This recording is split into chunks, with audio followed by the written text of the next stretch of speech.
오늘은 누가복음 10장 25절에서 37절까지 말씀으로 번지를 구하게 하소서라는 주제를 가지고 함께 은혜를 나누고자 합니다.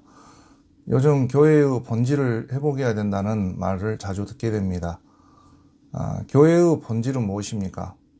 영혼을 구원하고 복음을 증거하는 것이 교회의 본질입니다.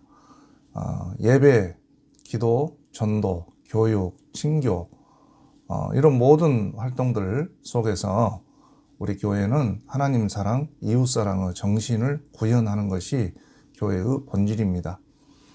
그러나 우리가 본질을 놓치고 변죽을 울리는 일들이 많은데요.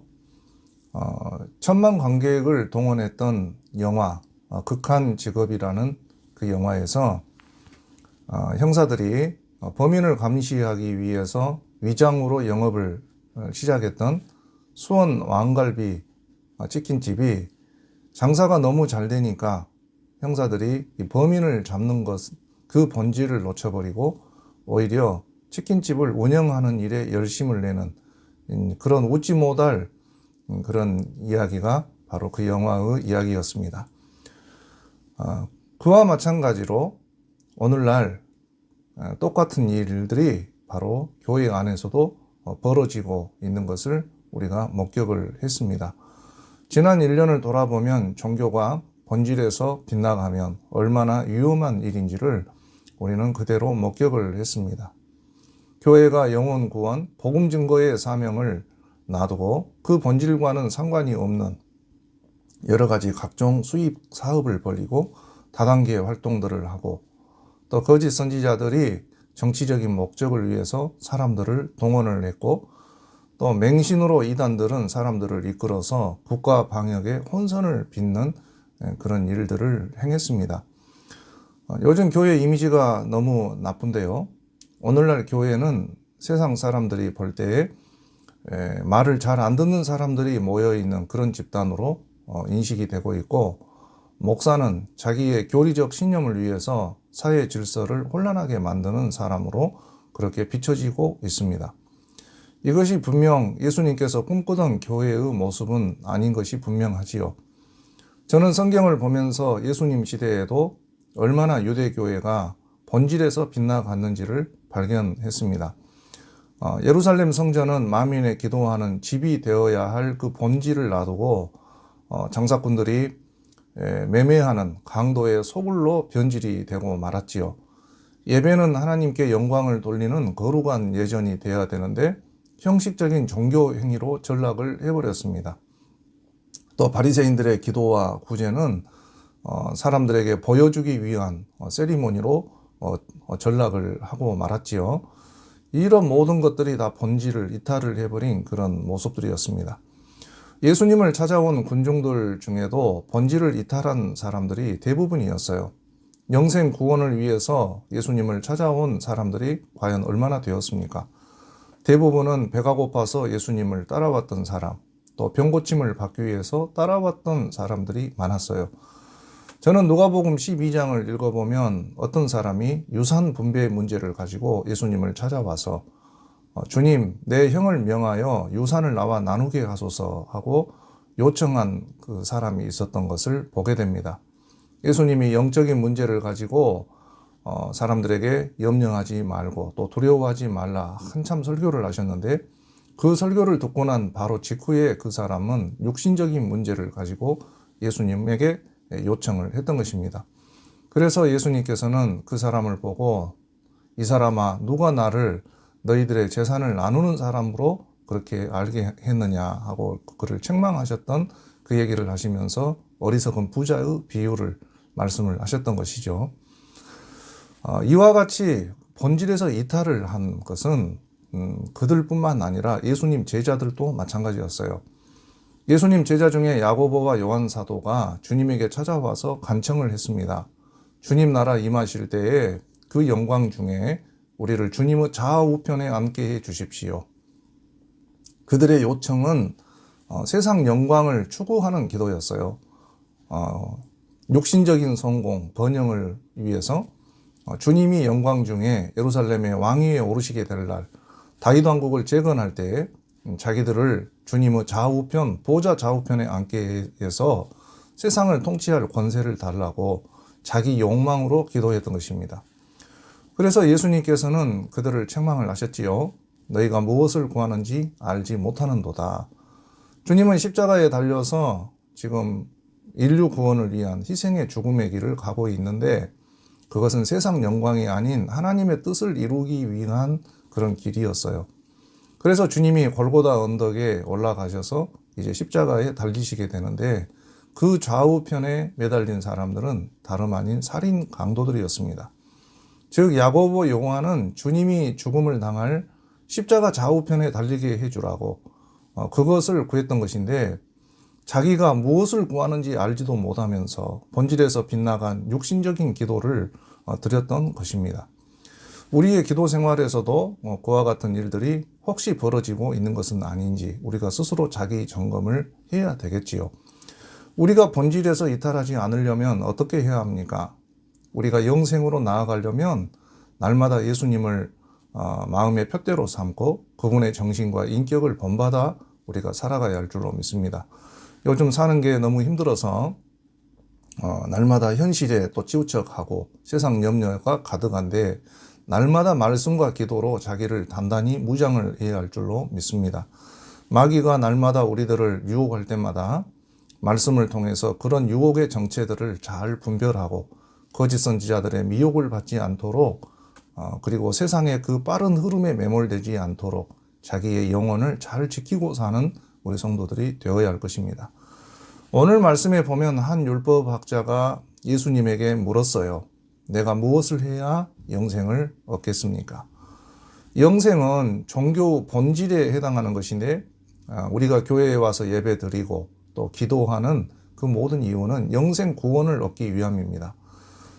분명히 우리에게는 천국과 지옥이 있고 또 최후의 심판이 있고 예수님이 재림주로 오시게 될 때에 그때 모든 사람들은 자기가 각자 행한 대로 자기가 심은 대로 그 모든 심판들을 받게 됩니다.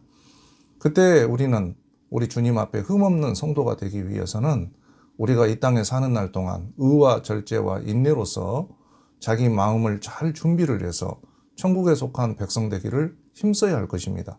그래서 영생의 그 본질을 놓치지 말고 항상 자기 구원에 대해서 우리가 관심을 가지고 그 본질을 힘쓰는 그런 성도가 되어야 할 것입니다.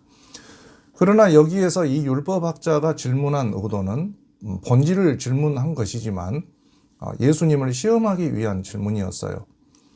그 사람은 예수님이 어떤 대답을 하든지 또 다른 질문을 던져서 논쟁을 계속 이끌어내려고 질문을 했던 것입니다.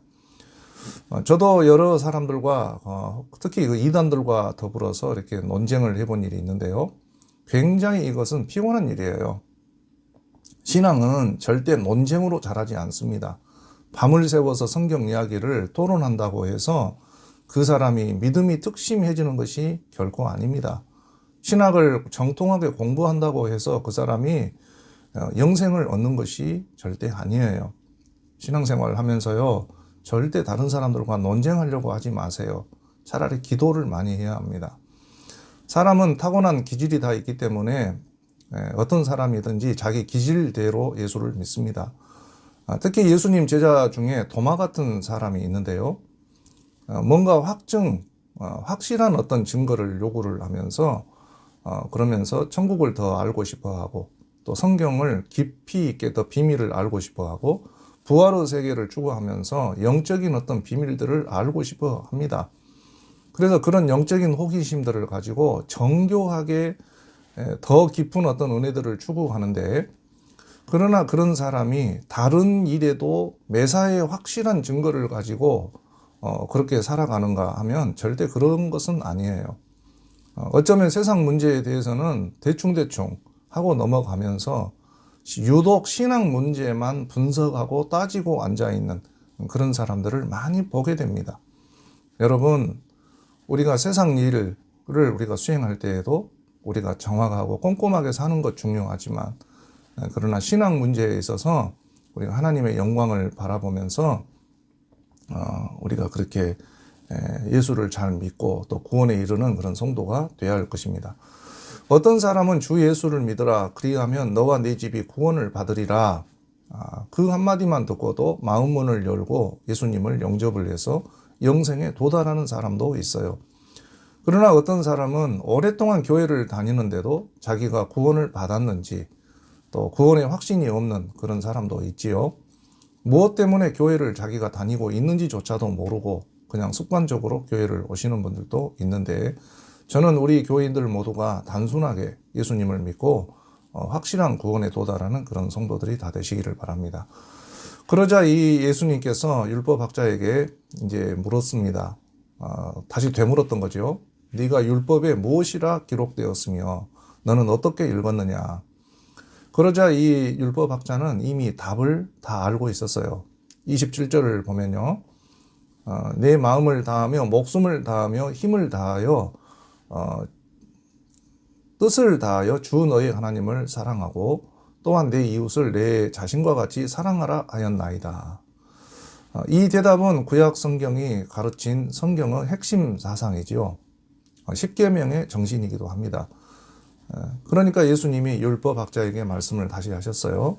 너의 대답이 옳도다. 이를 행하라. 그러면 살리라. 하고 이렇게 이제 말씀을 하셨어요. 그런데 여기서 논쟁이 끝나지 않았어요. 율법학자는 논쟁을 이끌어가기 위해서 예수님에게 다시 질문을 했습니다. 그러면 내 이웃이 누구입니까? 이 질문에 대해 그 시대 랍비들은 여러 가지 기준을 제시를 했습니다. 신명기에도 그런 얘기가 나오지요. 사생자는 여호와의 총회에 들어올 수가 없다 한다든지 이런 기준들이 다 있는데요. 랍비들은 이웃의 범주에 들어가는 그런 사람들을 자세하게 규정하려고 했어요. 그래서 동료, 형제 유대인, 같은 바리새인, 친밀한 이웃, 혹은 유대교로 개종한 이방인, 여러 기준들을 다 제시를 했고, 그러면서 동시에 이웃의 범주에 들어갈 수 없는 그런 사람들을 여러 가지로 제시를 했어요. 예를 들면 죄인, 세리 이런 사람들, 그리고 사마리아인, 헬라인, 로마인과 같은 이방인들은 우리의 이웃이 될 수 없다 하고 규정을 했던 거죠. 즉 이웃을 사랑하라는 이 계명을 이것을 뒤집어서 바리새인들은 우리의 이웃이 아닌 사람은 우리의 사랑의 대상이 아니다라는 그런 뜻으로 이것을 해석을 했던 것입니다. 여기서 예수님은 이제 이 율법학자에게 그 유명한 선한 사마리아 사람의 비유를 말씀하셨어요. 교회를 다니시는 분들은 누구나 다 알고 있는 유명한 말씀이니까 자세히 설명은 하지 않습니다. 요컨대 제사장과 레위인은 강도 만난 사람을 외면하고 그냥 지나갔어요. 그러나 사마리아 사람은 원수된 감정을 초월을 해서 이 강도 만난 사람이 유대인인지 누군지도 모르지만 따지지도 묻지도 아니하고 살려주었던 것입니다. 상처를 소독하고 싸매주고 여리고에 있는 여관까지 데리고 가서 모든 치료 비용을 다 주고 이 사람을 살려주었던 거죠. 그러면서 이 예수님께서는 이야기를 다 하신 후에 율법학자에게 물었습니다. 누가 강도 만난 자의 이웃이 되겠느냐? 그러자 율법학자는 사마리아 사람입니다 라고 말할 수는 없어서 하는 수 없이 자비를 베푼 자입니다 라고 대답을 했어요. 그러자 주님께서는 너도 가서 이와 같이 하라 하고 말씀을 하셨습니다. 여기에서 주님께서 우리에게 하시고자 하는 그 말씀의 메시지는 분명해요. 관념적인 지식으로 이웃이 누구인지 규정하지 말고 사마리아인이 강도 만난 이웃에게 행한 것처럼 너도 가서 강도 만난 이웃에게 자비를 베풀라 하고 말씀을 하셨던 것입니다. 오늘 우리 시대 같으면 코로나로 인해 고난받고 있는 이 세상을 위해서 과연 교회가 할 일이 무엇입니까? 영적으로나 육신적으로 지쳐있는 우리 이웃들에게 우리 교회가 따뜻한 위로와 격려를 해주라고 하는 그런 메시지로 우리가 적용을 해볼 수가 있겠지요. 그러나 오늘날 교회가 이 본질에서 빗나가는 이상한 일을 행했습니다. 교회가 교회 자신만을 위한 높은 장벽을 쳐버리고 세상을 비난하고 또 원망하고 그러면서 남을 쥐어박는 그런 이야기들을 많이 하는 것 같아요.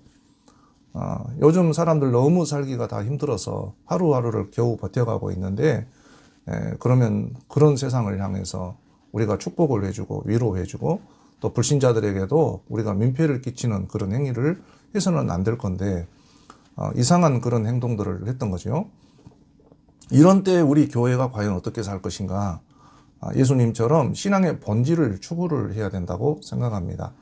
우리의 예배 생활, 우리의 기도, 전도, 구제 모든 영역에서 우리는 하나님 사랑, 이웃 사랑의 정신을 회복을 해야 할 것입니다. 예를 들면 우리가 예배를 어떻게 드려야 합니까? 예배는 어떤 장소나 어떤 방법론의 문제가 아니에요. 뭐 인터넷 영상으로 예배를 드리든지 교회를 직접 찾아와서 대면 예배를 드리든지 저는 어떤 예배가 되었든지 간에 본질은 하나님을 경외하는 마음에 달려있다고 생각합니다. 참된 예배는 내 평안이나 내 유익을 위함이 아니라 뜻을 다하고 마음을 다하고 목숨을 다해서 하나님을 경배하는 것이 본질이에요. 그 마음이 빠져버린 채 형식적인 예배를 많이 드린다 해서 그것이 참된 예배가 되는 것도 아니고 예배를 반복적으로 많이 한다고 해서 그의 참 예배는 아니라는 것을 알아야 돼요. 종종 사람들이 저에게 물어요. 좋은 교회는 어떤 교회입니까? 하고 묻습니다. 그러면 저는 대답을 합니다. 어떤 장소에 있는 것이 아니라는 거예요. 예루살렘에 있는 것도 아니고 사마리아에 있는 것도 아니고 참된 교회는 어느 장소에 국한되지 않아요. 분주하던 내 발걸음을 잠시 멈추고 내 신발을 벗는 곳이, 즉 하나님 임재 앞에서 나의 신발을 벗고 주님 앞에 잠시 멈추어 설 수 있는 그곳이 바로 거룩한 성소예요. 그러나 이런 말을 이해하는 사람이 드문 것 같아요. 사람들은 좋은 교회를 말하면 예배당 시설이 좋은 교회, 사람이 많은 교회가 본질인 줄 알아요. 오늘날 많은 사람들이 교회를 와서 더 생각이 많고 더 분주하고 자기 욕망을 위한 발걸음을 멈추지를 않아요. 오히려 교회를 자기 사회활동의 한 도구로 생각을 하고 그러면서 인간적인 어떤 그런 방법으로 교회를 다니는 분들이 참 많아요. 과연 영생을 얻기 위한 예배를 드리고 있는지를 모르겠습니다. 지금 이 코로나는 힘든 시간이지만 우리가 분주하던 내 발걸음을 잠시 멈추고 하나님의 얼굴빛을 구해야 되는 그런 시간이 되고 있어요. 날마다 하루하루가 사는 게 힘들지만 바로 지금이 우리의 발걸음을 멈추고 하나님의 얼굴을 바라보면서 영생을 구하는 그런 예배를 드려야 할 때라고 생각합니다. 오늘날은 참 혼돈의 시대인데요. 무엇이 옳은지 무엇이 그른지 정답이 없는 그런 시대가 되고 있습니다. 목사인 저는요, 예수님이 다시 오실 날이 가까이 왔다고 생각을 하니까 지금의 나는 주님 앞에서 지금 본질을 추구하고 있는 사람인가 하고 이렇게 생각하면서 늘 자기를 반성합니다. 내가 받은 달란트를 나는 과연 얼마나 남겼을까? 우리 주님 앞에서 불충한 종이라고 책망을 받을 것이 염려스럽습니다. 기도를 많이 하면 할수록 매사에 조심스럽고 또 소심해지기도 합니다. 남들이 교회를 모여가고 조롱하는 이야기를 하면 자존심도 상하고 또 상처도 받습니다. 그러나 예수님이 없는 불신자들은 아주 담대하게 보입니다. 불신자들은 오히려 자신감이 충만하고 코로나는 안중에도 없고 먹고 마시고 여행 가고 자기 할 짓은 다 하고 사는 것 같아요. 그러면서 예수 믿는 우리 교회를 향해서는 예수 제대로 믿으라고 오히려 우리에게 큰 소리를 치고 있는 것 같습니다. 뭔지 거꾸로 된 것 같은 이런 생각이 드는 거죠. 우리 믿는 신자들은 죄의식으로 소심해지고 세상은 오히려 우롭고 담대하게 보이는 그런 모습으로 비춰지는 거죠. 영적으로 혼돈한 이런 시대예요. 그러나 주님께서는 우리의 본질을 보십니다. 내 안에 1%라도 영생을 구하는 그 마음이 있는지를 우리 주님이 지켜보고 계십니다. 우리 자신에게 질문해 봅니다. 과연 나는 누구인가? 나는 무엇을 위해 살고 있는가? 물으면 우리는 두말할 것 없이 자신의 본질을 향해서 우리가 질문을 해야 돼요. 우리는 기독교인이고 영생을 위해 살아가는 사람입니다. 하나님 사랑, 이웃 사랑을 우리가 실천하기 위해서 사는 사람입니다. 우리가 그 본질을 추구하면 헷갈리지 않을 것입니다. 유혹을 받아도 분별할 수 있을 것입니다. 이 혼돈의 세상에서 우리 모두가 주님이 가르쳐 주신 본질을 구하는 그런 영혼들이 다 되시기를 주의 이름으로 기도드립니다. 사랑의 하나님, 이 세상 헛되고 헛된 것들 속에서 저희들은 영생의 길을 추구하며 신앙의 본질을 강구하며 살아가는 주의 백성들이 되기를 소원합니다. 하루하루를 염려하면서 걱정으로 살고 있는데 이런 환경 속에서도 저희들을 생명의 말씀으로 위로하여 주시고 심령이 약하고 육신적으로 병들어 있는 모든 사람들에게 오늘도 치유케 하시는 능력의 말씀으로 산 소망이신 그리스도께서 저희들에게 영원한 소망을 기름 부어 주시기를 소원합니다. 영생 천국을 바라보며 믿음의 경주를 잘해 나갈 수 있도록 오늘도 용기와 담력을 우리 인생들에게 공급하여 주시옵소서. 예수님의 이름으로 기도드립니다. 아멘.